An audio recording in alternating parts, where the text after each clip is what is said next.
Mai 7 akordide leidmine klaviatuuril. Võtame sellise akordi nagu C Mai 7. Mida see tähendab? See tähendab seda, et selles akordis on lisaks kolmkõlahelidele ka suur septimi juures.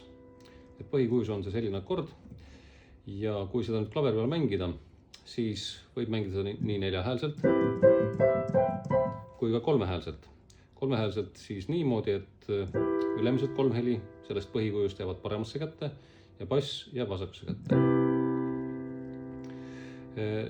Ja sellest klaviatuuril nagu erinevaid Mai 7-meid kiiremini leida, pakun välja sellise väikse soovituse.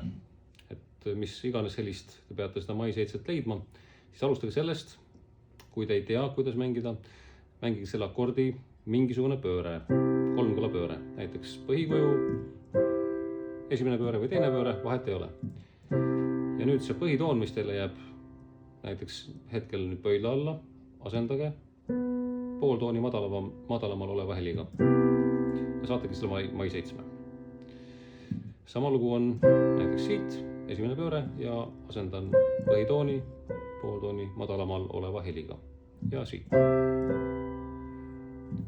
Teine mõttemall on see, et te vaatate selle põhikuju järgi, nii et see on meil siin need kolm heli ja bass ja avastate, ahah, see on E-moll. Ja seda E-molli siis võite samamoodi pöörata ükstapuha millisesse pöördesse ja kokku ta moodustab igal juhul Mai 7, kui all on see õige bassinoot. Et tulemus on sama, lihtsalt mõttemall on veidikene erinev. Ja kolmehäälselt septakorde mängida on väga mõistlik, nad kõlavad väga hästi, midagi ei ole dubleeritud. Ja näiteks selliste toredate käigukeste puhul on neid suhteliselt lihtne mängida, kes on näiteks harjutanud klassikalist klaverit.